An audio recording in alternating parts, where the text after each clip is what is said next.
This is the Journey of Life with Anjana Narayan. Thank you for this opportunity to be with you, Anjana. Welcome, Niv. It's an absolute pleasure to have you on the journey of life. And Niv, the reason why this is such a critical moment for us to have this discussion is that, through the pandemic, we've realized that we're going through quite an unsettled, uncertain time for many people. And really, in many ways, the pandemic has reset the pace of the world. The world that we lived in the past with the structure that we had, the normality, the predictability of what we perceived as predictability, that certainly has been reset. So this is a very critical time for us to re-examine where we've been, where we're going, and certainly understand that we cannot cling on to our old way of life, that something needs to be happening here and we need to be learning as humankind from the experience that we're going through. So let me ask you, what do you think about the current state of affairs and how do you relate it to your own journey? Yeah, absolutely. So, yeah, you're right. We are living in unprecedented times. We've seen, I don't think in our lifetime, we've encountered a time like this. And, there are a few things that are striking to me, from how I'm seeing things, that certainly the impact the pandemic's having globally on just how each one of us is feeling, right? It started in sort of the March timeframe, roughly earlier in China, but globally, let's say in the March timeframe. So it's been several months, and we don't see an end in sight. So this feeling of shakiness that we all have been feeling, which has been intensifying in many ways and kind of manifesting in different ways, whether it is in depression for people, or whether it is in emotional issues for many, for the risk of suicide. There's stats up there that a risk of suicide's increased. So I see this wider scale of unrest in our inner beings that's manifesting. And you can argue that this isn't sort of new per se, but I think what we are seeing is how widespread it is and how much it impacts us, right? I think the other thing I'm noticing that what kind of an impact it's having on our children, kids, the teenagers, the young adults. Right. I've got like 5 nieces and nephews, and each one of them, and I'm sure your children, Anjana, I know them, their lives have been disrupted. The colleges have been disrupted, time off. Like my 2 of my nieces and nephews couldn't even attend graduation. So yeah, they're adapting, but it's really, really tough. And the difficult thing is it's harder for them to express that and to really know what's going on within them and how to cope with it. So that's the other thing I've been noticing. Right. And I think just to add to what you're saying, many people were unable to meet their elderly parents because you're quarantining and and there is a distance that you want to keep from elderly parents who don't live with you necessarily. And in many parts of the world, parents are not living with their children like they do, for example, in our home country, India. Yeah. And also the children at home with working parents, having to manage their work as well as the childcare plus the schooling, virtual schooling. So certainly we have seen a total change in sort of the normality of our day-to-day life. So just like you're saying, I think we're seeing a lot of pressure building up in people as they are staying indoors and trying to do the right thing. Much of this is manifesting obviously in the way people are showing up many a times, right? And so from your perspective, you've started a movement here. You've started a platform called In-and-OUTAbundance. What made you go from being the engineer that was using her intellect, that was using her intelligence? What made you think about this untapped human potential? And can you talk a little bit about the in-out Yeah, abundance journey that you've taken? yeah, absolutely, Anjana. You know, this platform, the In-Out-Abundance, uh, it really has been informed by my own life experiences. The thing which really impacted me quite dramatically, which has affected my future journey, is something I experienced as a teenager in India. Mm-hmm.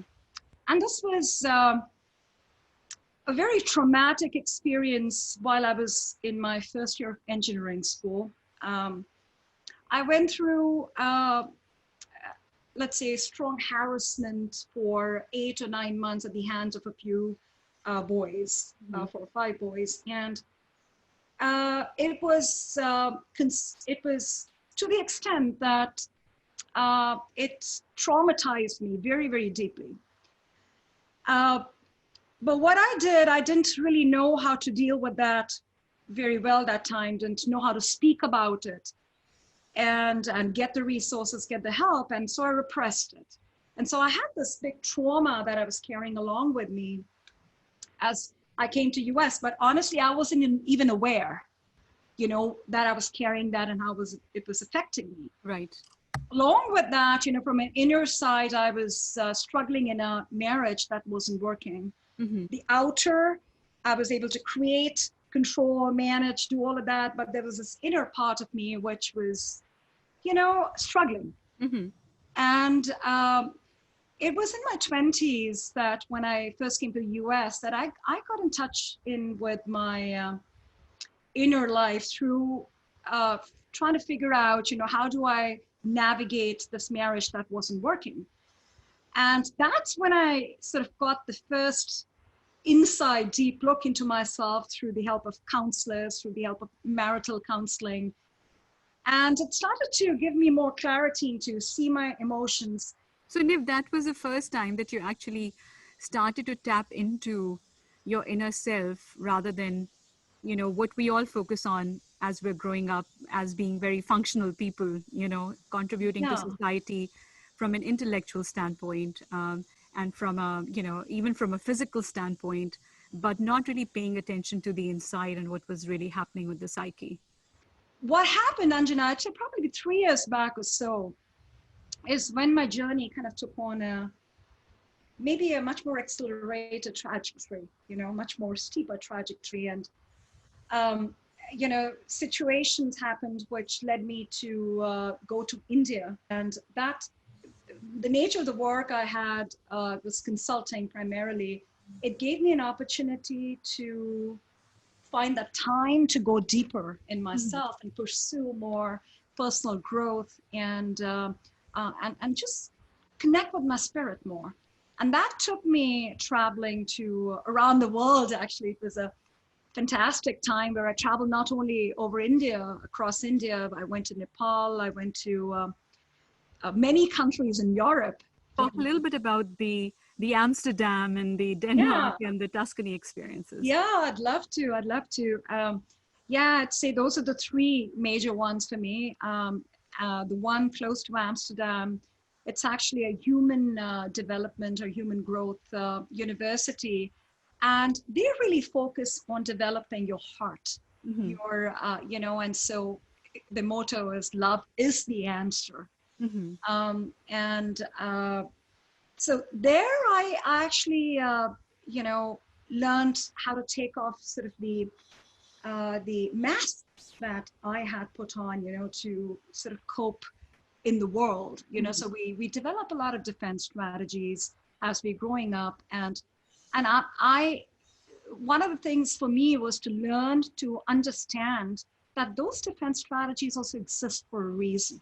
Right. You know, it's not that they're bad. You know, that, oh, you know, something was wrong with you that you developed that. You develop them for a reason. You develop them because you need to survive in a particular environment and thrive as much as you can in an environment, right? But as you grow up, and where I was at when, you know, I was at this place is something wasn't working for me. Some of the strategies or defense strategies, they weren't allowing me to connect with who I was now and what the world was in front of me, what the environment was in front of me today. Right. Yeah. And so I learned a lot of things, working with a lot of other people. So there was a community of people who, some were like me, others were like experts in this area. Where how do you get more and more in touch with your authentic self, and I'd say that was my biggest learning there. And probably one other big one was to heal my trauma, the trauma that I had shared with you. I was carrying, carried that for 3 decades, believe it or not, Anjana. And I found out that through this healing work that I was carrying intense anger at what happened to me. And there was the sense of outrage. There was a sense of humiliation and a sense of shame, and what that was doing, not only did I heal that and release that, but also understood what it was doing to me. Yeah. And what it was doing to me, it was making me disconnected with my own feelings. I was numb to feeling myself. And what happens is maybe this is a key thing I learned that I want to share, is that, one of the things I learned, and I know many of us learned this is part of what, how we get conditioned, is that certain emotions are good, other emotions are bad. For example, anger is not considered a good emotion across the world, right? We basically told, hey, just zip it, don't show it or deal with it, Right. And so what do? We either, we suppress it mostly into our unconscious, we repress it. And so, but when you don't deal with your anger, process your anger in a constructive way, what that does, it blocks you from feeling your heart, feeling love, feeling compassion, feeling kindness, because it's all the same energy. And if you're kind of blocking and repressing one side of the energy, the other side of the energy is just not available to you. And so, we often struggle. It's on the same continuum is what you're saying. The continuum actually is, on one side, you've got love, kindness, generosity. Yeah. And the other side of that is actually anger, guilt, and some of the things that you're talking about. Exactly. And I just want to make one point here, that this is not limited to females, right? We're talking about the humankind, because I feel like men across the world have also gone through their own experiences, right? So this is not about male female thing. This is really about a human thing, that people experience different things in different cultures, in different countries, and different surroundings.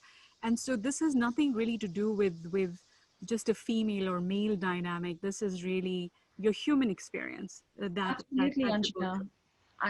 That's the baggage that you hold, right?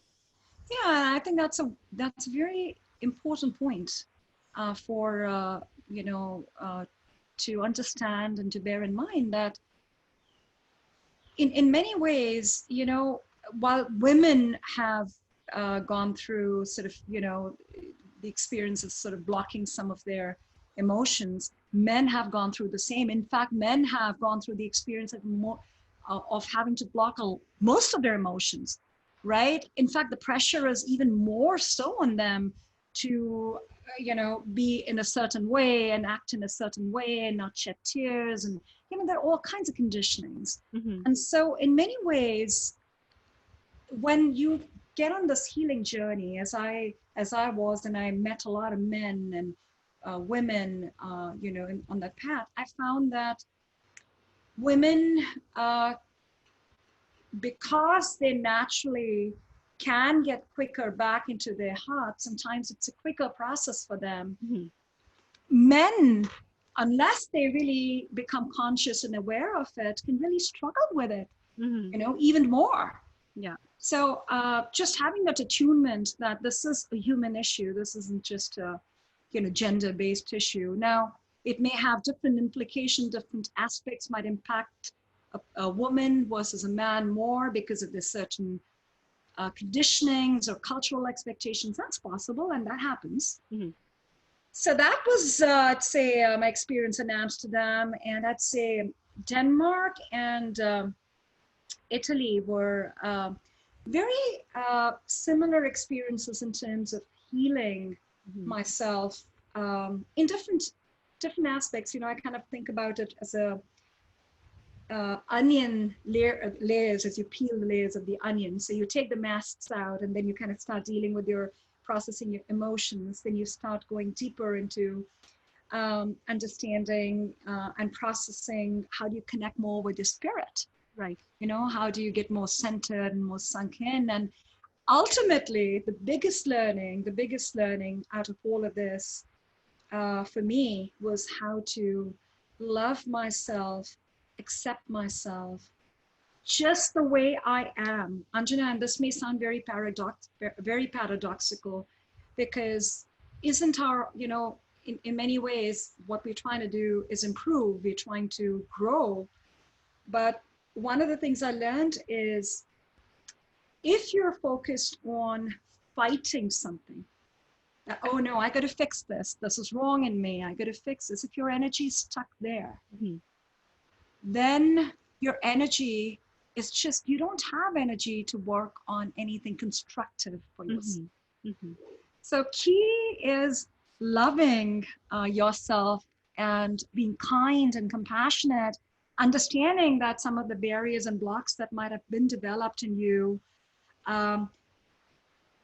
give them the light of understanding, give them the light of awareness, and give them the light of resources that, you know, you want to unfold them, you want to grow.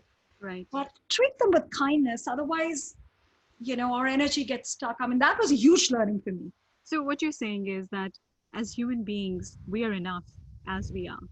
That, you know, we have enough spiritual energy in ourselves, and that we are in ourselves enough, and that of course we will continue to have continuous improvement in the Yeah, world, and we will continue to be better people, but that that energy spent on constructive nature of knowing that you're enough and then building from that is a much more positive energy than getting stuck in the more negative sort of thought process. Now, can I absolutely. ask you a question related to your journey that you know, you worked in Fortune 100 companies, and you've been part of R&D, you've been part of innovation, which I have very deep sort of connection with as well, because with my background, I've worked with a lot of very brilliant people across, you know, different industries as well as in my own industry. And what I realize is that the innovation process, the process of creativity, the process of actually leading creativity is a very, it's not easy because you're trying to, you know, harness the untapped potential of people. Yeah. So talk a little bit about the work that you've done, and you know, is this something important for us really? Because many people who are listening to us are probably thinking, well, I'm not really broken. I don't really have, you know, that many issues to deal with. Does this really relate to me? But I Yeah. think on a deeper level, it's about, it's what I'm hearing from you is that it's about really the untapped potential in all of us to give a lot more back to our community, to the world, right? Whether it is through Yeah. innovation or through our everyday lives. So how do you think that that work that you've done manifests itself in what you've seen in you know our companies across the world? Yeah. Yeah. Yeah. That's yeah. So, you know, like you, as you were saying, probably the one thing I've done most in my career is bringing, innovating, Mhm. right? Innovating myself, whether it's technically or whether it is innovating in business. Um, doing it myself, doing it with groups leading. So yeah, I've done that, or maybe the one thing that I've done most in my career. Now, what I see today, or what my experience tells me, is the way we uh, do the innovation process is it's mostly, I'd say, coming from the mind. Okay, so it's coming from our thoughts. So what we're trying to do is, okay, We create certain scenarios. We try to think about, okay, how do I think about this situation differently? Okay, and we create triggers for that. Yeah. It's thinking oriented, it's mind oriented. And what we also do is we bring people in to randomize it, right? Because mind typically it's linear, Yeah. right? So we try to randomize the process by bringing groups of people, kind of going through, we stick, Brainstorming, exactly, post-its, brainstorming, exactly, simplicity, brainstorming. yeah, you kind of do all of that, right? And so there are some really progressive organizations who understand that very few, that people's emotions play a big role, right? And so, you know, sometimes what they do, the way we approach this is that we try to bring nonlinear thinkers into the process, right? We try to bring creative people into the process. Right. But it's all around using the mind, right? So that's sort of how it works. Now, what's also happening in organizations is that, or across, not just across the world, automation, right? So the use of robots, the use of artificial intelligence algorithms, machine learning, you name it, right? So you can, I mean, our minds are memory banks. You can feed all of this memory or the mind things into these machines. And you can randomize it using 10, 100 different ways better than we humans can, and kind of come up with a very close or even better ideas than, you know, groups of humans do using just the mind. Okay. So now, then you start thinking about this. The question that comes up is, the automation's only going to grow. And we're already seeing the impact of that, right, through in the world. It brings up the question, how are human beings going to bring a unique value?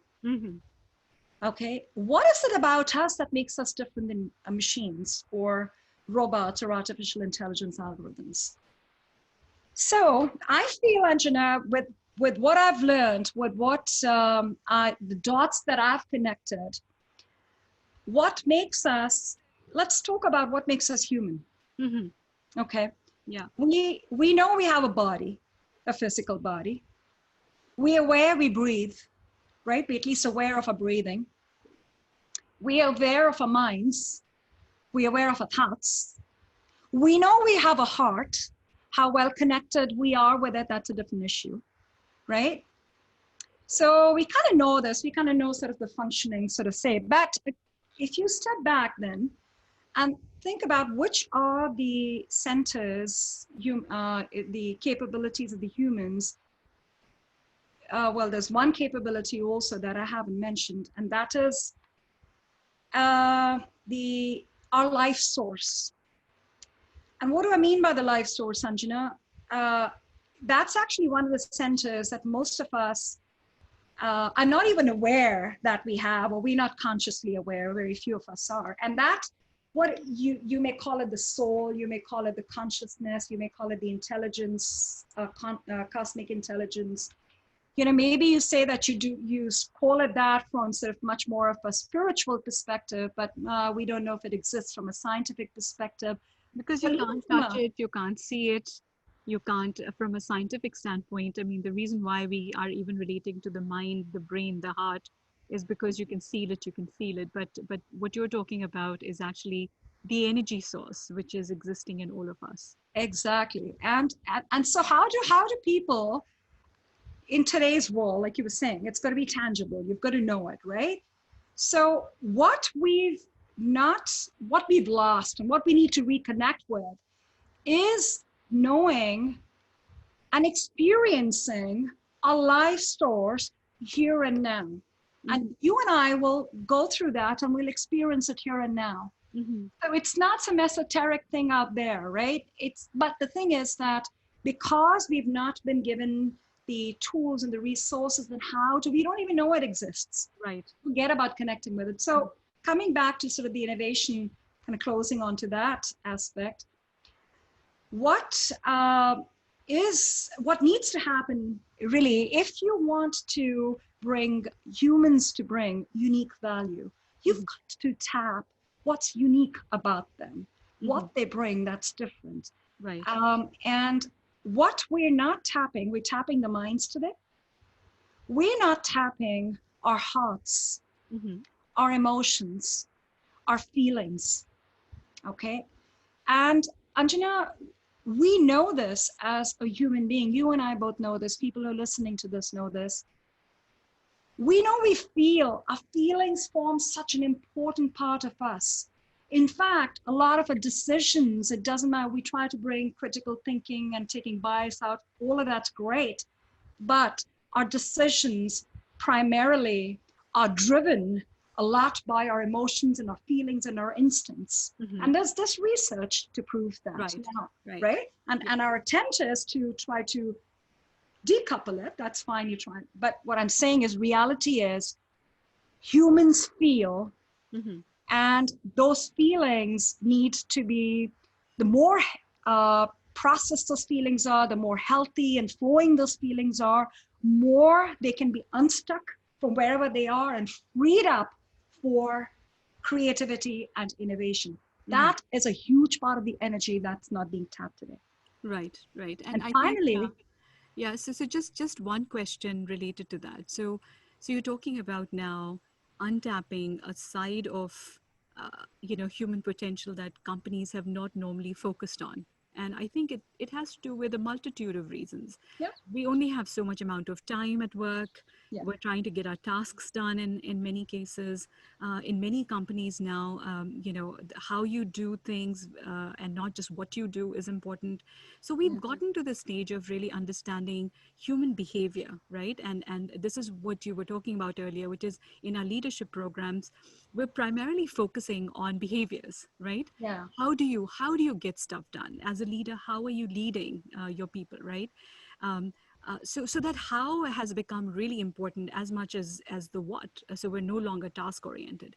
But now you're talking about another depth of work that corporations actually need to do. And this is where I think what you're setting up as a platform is really interesting to me, because this is now going beyond the what, the how, into the why. Why are we doing what we're doing? Why is, why are human beings the way we are? So how do we, practically speaking, how do we unleash that power in companies, for example? And then I'll get to the you have to catch them young. So I'll get to the students and the teens and the work that you're doing with them. So let's talk about corporations first, and us adults who are trying to be, functional in these big organizations or small organizations for that matter. Absolutely. So there's a sort of a, I think what's important, you're right. Organizations have a lot to deal with, right? And in fact, what we're talking about seemingly might feel like we're asking them to do more, whereas they're trying to do less. They're trying to cut, in the current circumstance. But here's why I think, why I feel strongly that corporations who would do something like this would be positioned for tremendous success. And I'll tell you why. Look at what's changing for organizations. First, let's take a step back, okay, before we can talk about this. Let's unpeel the layer of the onion there. We talked about automation. So the question then is, people that they hire, people that they're bringing in, what kind of, are they going to be able to bring unique value? And how are they going to develop that value? That's right? How are they going to develop that, right? Yeah. So it kind of goes into sort of this deeper how. Look at the how the how is working today. Like if you look at the leadership development situation. Well, I'm glad the kind of progress that's being made from a how perspective. But we also know, Anjana, that you can force fit somebody in certain behaviors, but if their inside is not aligned to that, either they will sabotage it, Mm-hmm. either they get sabotaged or they sabotage whoever they're leading. Right. And you can ask yourself. I can tell you several examples about toxicity in organizations that exists because of a lot of unprocessed, repressed emotions. People are walking around caring, but putting on masks and behaving a certain way because they know that's what they need to demonstrate in order to get ahead. But That's in right. real, And it shows up as a lack of trust in most cases. exactly, think about the morale of the employees, the leadership, and ultimately, Anjana, we know this, it shows up in the company's performance. That's It right. shows up in the company's brand, how much they're going to be able to pull people in. And then you have to look at the current generation, the new generation of leaders, or a newer generation of people that they need to be bringing in on board. Uh, and we can talk more about this later on, but you've got to make your corporation attractive enough for them to thrive as who they are as people. They're bringing themselves to your company. I think this whole idea about you have to fit in a certain box has to be completely rethought by Mm-hmm. companies, and it manifests in many different ways. Hiring criteria, development criteria, how they organize their structures criteria, how they innovate, how they work with their customers, you name it, Tanjana. It's got Mm-hmm. broad implications. So then coming back to how do organizations do something like this when they're feeling so pressured and so frantic? So I feel like they need to really understand the climate in which business is going to be done, what Mm-hmm. needs to happen today and going forward. How's the world changing? So they've got to come to terms with it. It's not business as That's before right. anymore, Yeah. Yeah. right? Right. So you've got to look at that, and then you've got to think about, okay, well, these are my resources. How am I going to prioritize my resources? What are the areas I have to develop? And I feel that if you're not developing your programs to tap into the fuller potential of an employee who's coming in, who's, by the way, spending literally their entire day split in chunks now working for you. It's sort of become part of their life. Either, Anjana, how people work is going to change, or companies would have to change to bring them in, or maybe it's going to be somewhere in between. Yeah. And I think So, that's leading us to the next topic, really, which is that, there's a whole generation of kids today who yeah, are, in their primary, secondary school, area, and many of them are now graduating college through this very difficult time. Many of them may not have jobs going forward.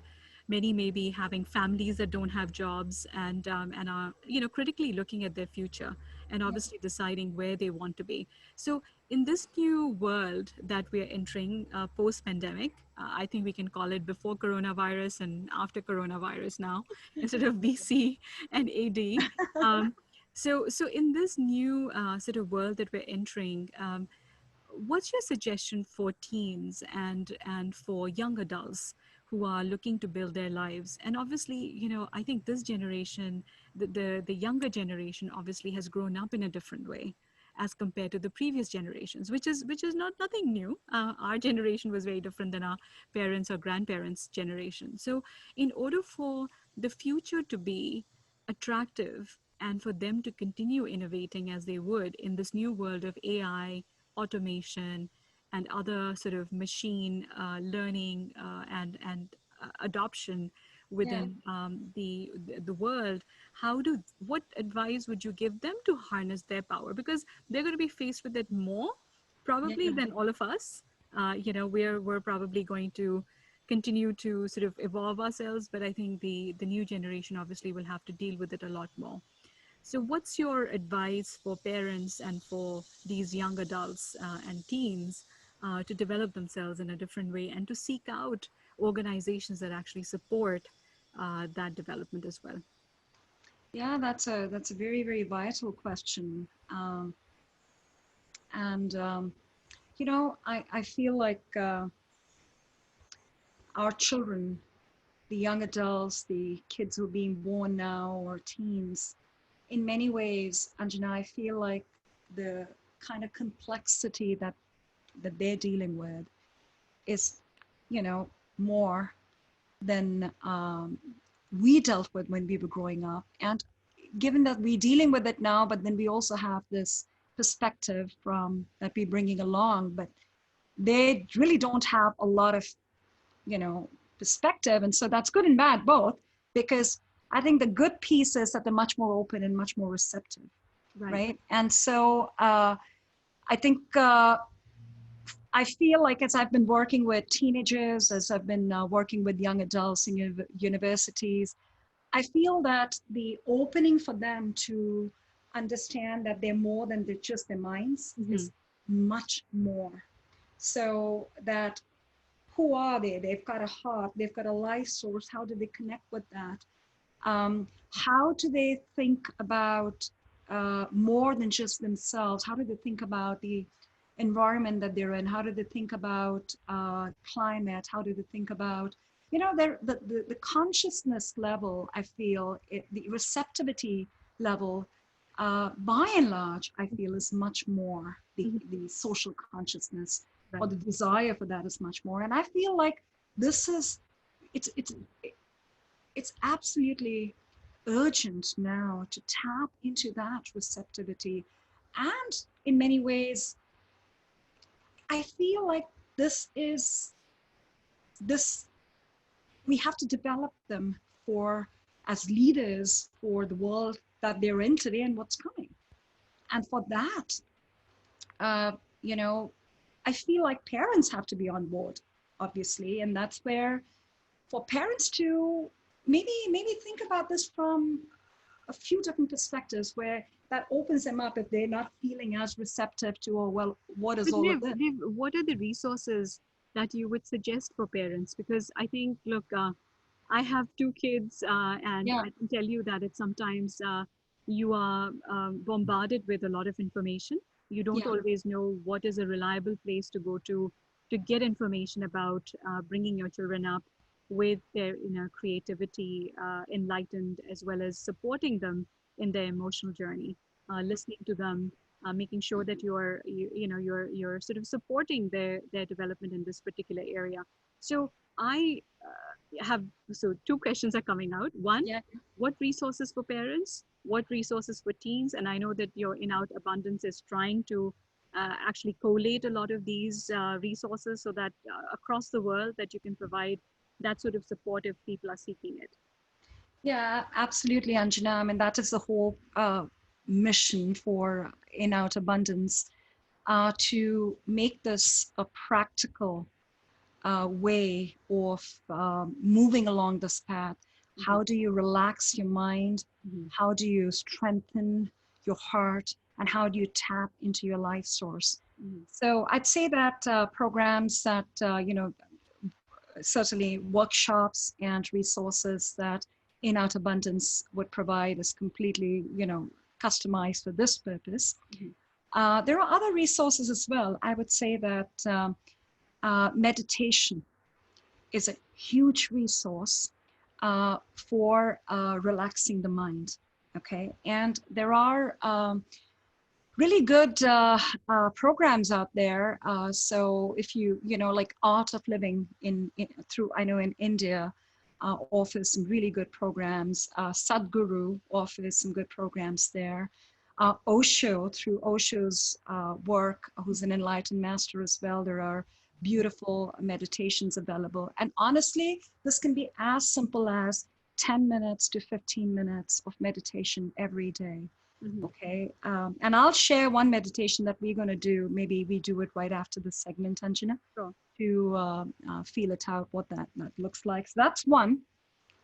I think the other one is around personal growth and emotional growth. That's a huge area. And I would say that certainly some of the avenues that I've just spoken about offer programs there. But let's also tap into our psychiatrists, our counselors, uh, the holistic centers that many of the hospitals are starting to provide. The universities are providing some of these resources as well. I know that many progressive universities are. Look into those programs. You know, it's interesting that you say that, because there's a primary school in the UK that I was reading about that actually has brought in meditation and yoga for their elementary school students. So when you enter class 1 or class 2, they already are taught yoga as well as meditation. And, you know, it may seem really like an Eastern philosophy to a lot of our Western friends. And there's a lot of skepticism around whether or not people want to undertake this. I see it more as a life source training rather than a religious affiliation, right? Because you could be any religion, but the life source for all of us is the same. And tapping into that through meditation, through yoga, and some of the other exercises, even though they originated, you know, in the East, have a lot of merit across the world. Anjana, maybe one thing I'd like to also highlight along the same lines of what you're saying is that we have to understand that, maybe this is a good time to talk about science and spirituality and how we generally have thought about it, but what needs to shift there. So science is really like, moving outside, right? It's like proving things tangible, experiments, you know, with using the mind. So using the analytical mind. So you break down things, you prove it, right? And that's science. And science actually is sort of the world of what's known and what is maybe knowable. You may not know it yet, but it's knowable, right? So there's a quest towards, okay, now we got to move there. And also remember that when science answers a question, it does not become cast in stone. A next scientist comes along and they, you know, find something else. And it's a hypothesis. Right? You prove exactly. it. You may have other hypotheses. Right. So now let's talk about spirituality. Spirituality is the science of the inner. It's moving inside. Okay. Whereas if you think about science is moving out, spirituality is moving in. It's understanding the architecture of your inner being. And it is also, so here's the difference between how I see difference between belief and experience. Some of the reasons why, people across the world, East, West, anywhere, we feel kind of hesitant about some of the inner sciences, is because we kind of feel, oh, that takes us into religion, right? It may be Hinduism or Buddhism or Christianity, whatever.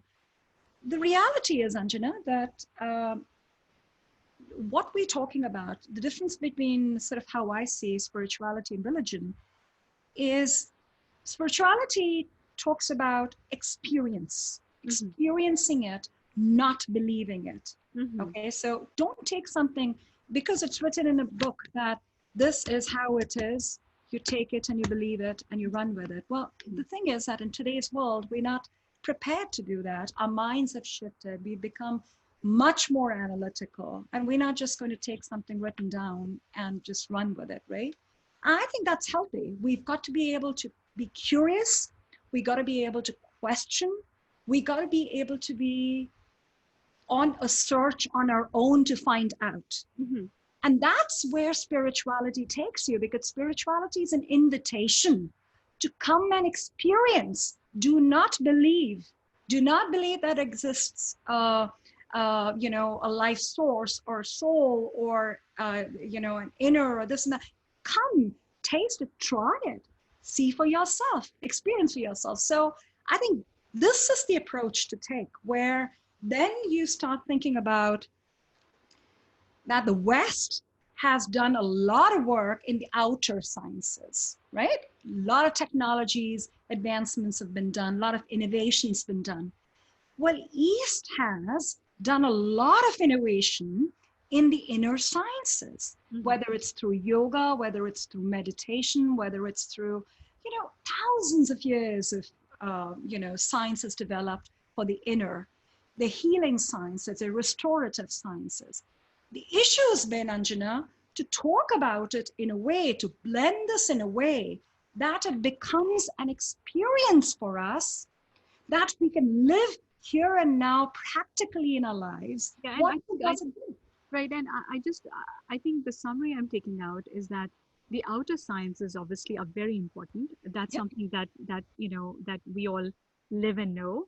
However, the inner science and the spirituality and everything which has been experienced from a restorative human sciences standpoint is also equally important, and that we probably are missing out on a huge sort of um, a huge area which really should be something that we should be refocusing on, and something Absolutely, that Anjana. today's world actually needs a lot. Look, Niv, I would love to keep talking. This has been a real sort of pleasure. I feel like we haven't completed this conversation. I feel like you've got to come back. This is not a one and done, certainly, but this was extremely informative for me, and I hope that those that are watching the vlog would also take away a lot. And certainly, any last sort of words? I know that we wanted to do a piece of meditation for people to experience at the very end, so that those that have never done it can actually see how it is, and perhaps even practice it on a daily basis. So any last words, and then go into meditation to finish this particular session. Sure, yeah. Wow, I can't believe time's flown here, huh? Yeah, so, I would just want to maybe reiterate that this whole idea of creating abundance Mhm. inside the human being so that that can be created on the outside is really the key. Mhm. And when I say abundance, what I mean is the sense of joy, the sense of overflowing, and not coming from a space of scarcity. Mhm. Okay, Mhm. and this this whole area of tapping into the human potential beyond just the mind is key Mhm. for creating this inner joy and abundance and centeredness. And that then naturally manifests on the outside for the kind of breakthrough innovation we need. We need to be able to have reverence for life, how we connect with each other, how we connect with the environment. And that can't be forced. It has to be a feeling that has to come from within us. So we need to create the resources in the environment for that to be able to manifest in the world.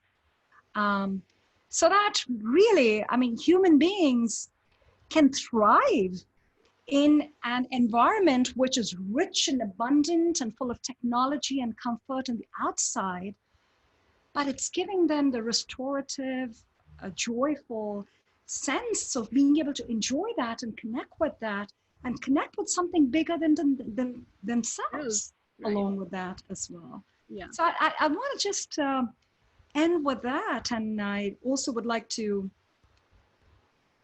thank you again and thank existence and all the enlightened beings and evolved leaders, mentors, guides that have inspired me, that have helped me open myself, see the light and within myself. And I'd like to also thank my parents, because I wouldn't be here where I'm at.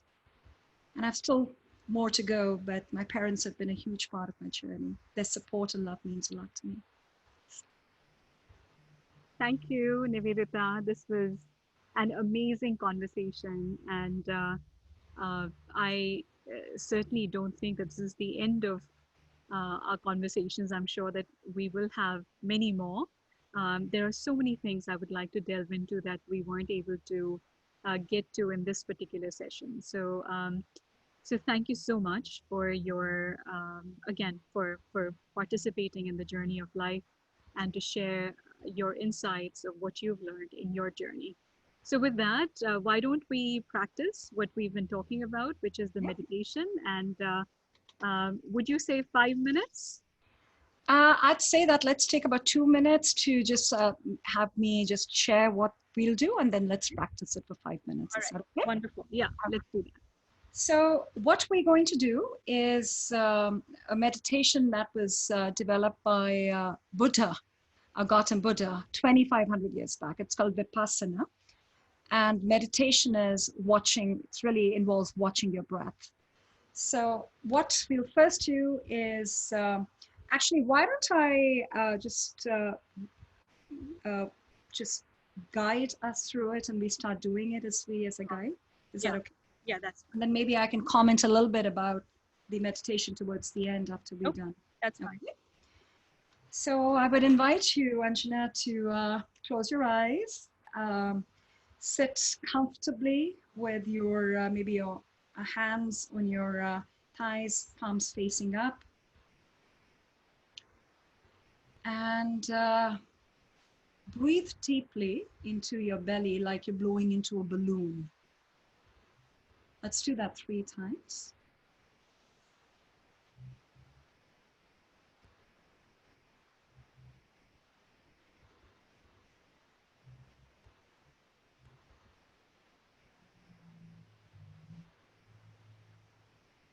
And as you're doing that, just feel a relaxation come into your body. Feel your legs are relaxing, arms are relaxing, and your breath is relaxing. And as you come into this present moment with your full attention, I would invite you to feel the chair on which you're seated and feel your legs firmly, your feet firmly planted on the ground.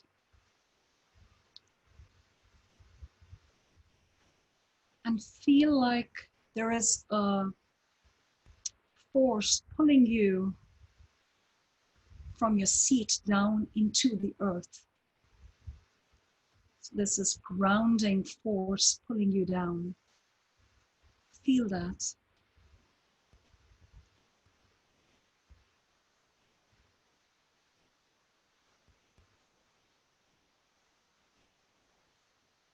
And as you relax into that, I would invite you to bring your attention to your nostrils and take a deep breath in, an inhalation, and follow that breath as closely as you can with your awareness, with your attention. And it'll go down to your navel area somewhere. Just follow that inhalation all the way down to your navel area. And see that it pauses there and it turns and becomes an exhalation. Follow that exhalation as closely as you can. And let it come back to your other nostril. Notice there's a pause again, and the breath turns and becomes an inhalation. So this is what we're going to practice. We're going to breathe in, inhale, Follow that breath closely as it's moving down in your body to your navel area. It passes and it turns. Follow that exhalation out to your nostril. It passes and it becomes an inhalation. Okay, so let's do this. So let's inhale. Keep following that breath to your navel.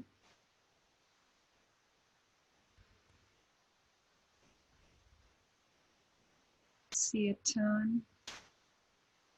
Watch it. Follow it as it comes out.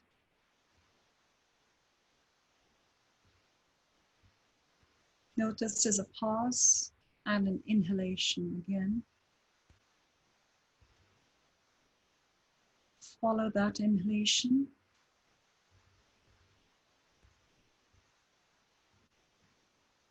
Notice the pause, the turn of the breath.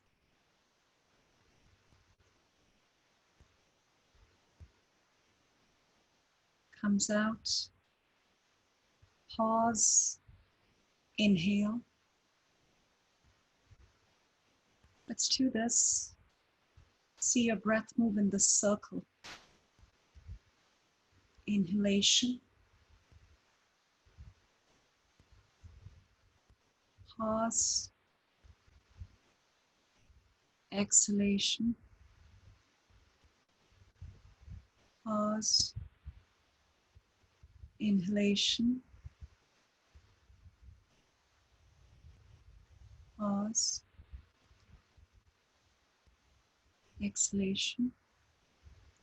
So I'm not going to speak for a minute. I'll let you do this.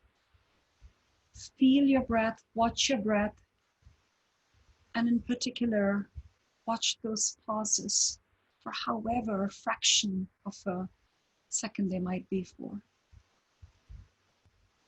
Let's do this for a minute.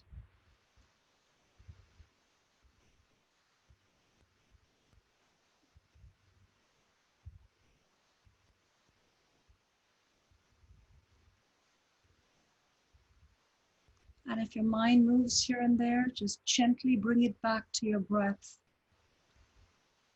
We want your 100% attention to be on watching your breath, your inhalation and exhalation, and the pauses.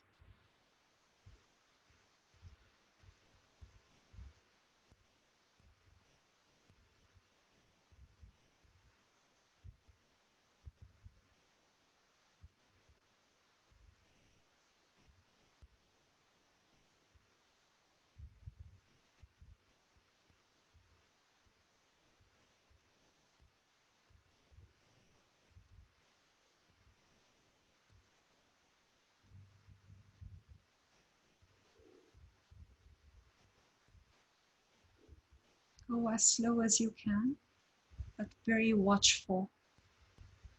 Don't let your breath get away from your watching.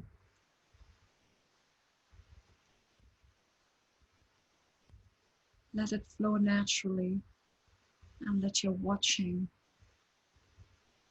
move with it.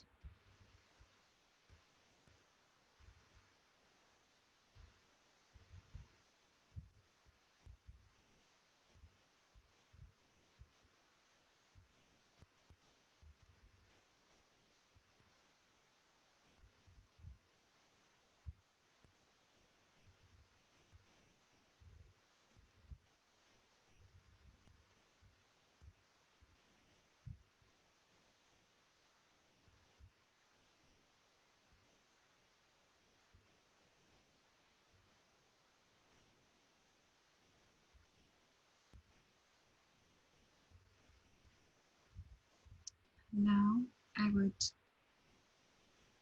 gently ask you to bring your attention back to me.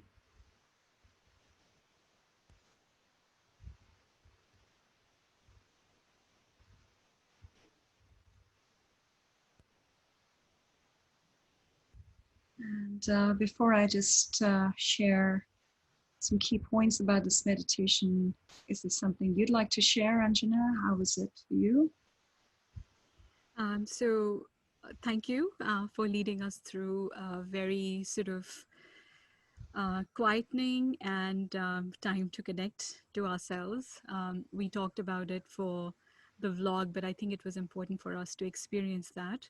I think any time that you can focus on sort of your natural life breath, it brings you in touch with yourself. And the mind, which is always racing, essentially needs to quieten down.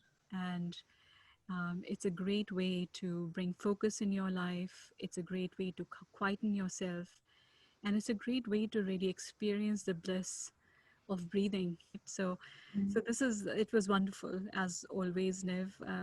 And thank you for leading us through that. Thank you for sharing how it was for you, Anjana, and your thoughts about how meditation makes you feel. A few things I'd like to mention about this meditation and kind of connect it with what we talked about. So we talked about a body, relaxing a body. We talked about connecting with a breath. Mm-hmm. We talked about relaxing our hearts, connecting with our hearts and the life source. So what I want to highlight here is that when I asked you to focus on the pauses, when you were going in the breath, inhalation, out. So the pauses are the most mysterious points. Mm-hmm. And those pauses, if you think about it, you're not breathing in those pauses. Okay, even for a fraction of a second, you're not breathing, but you're still there. So those who've known mystics and like Buddhas, enlightened beings, those who've known, they've actually become enlightened. Buddha became enlightened by doing this practice. For us, where we are at, even noticing that in those pauses, we are not breathing, yet we are. Mm-hmm. So there is this life beyond the breath. Mm-hmm. The breath is what connects us to our body. And we know the body is going to die, the breath's going to die. But what is that? The doorway and those pauses where we are, even when we're not breathing. Mm. That is the mystery. That is what you call the soul, the consciousness, if you're receptive to that. Mm-hmm. If you're not, that's okay too. But it should make you curious. What is it? What is that? Mm-hmm. How are you there?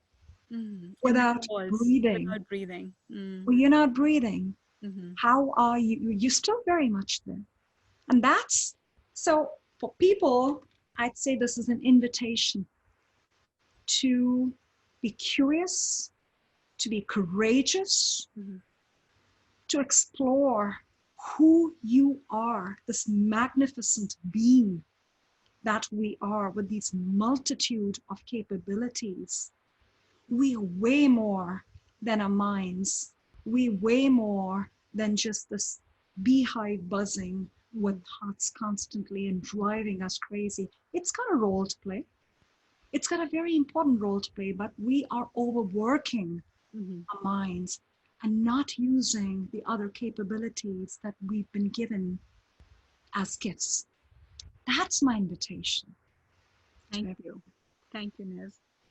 Beautiful invitation, and we shall continue, I'm sure, in the future with that invitation as well. But thank you very much for being here today.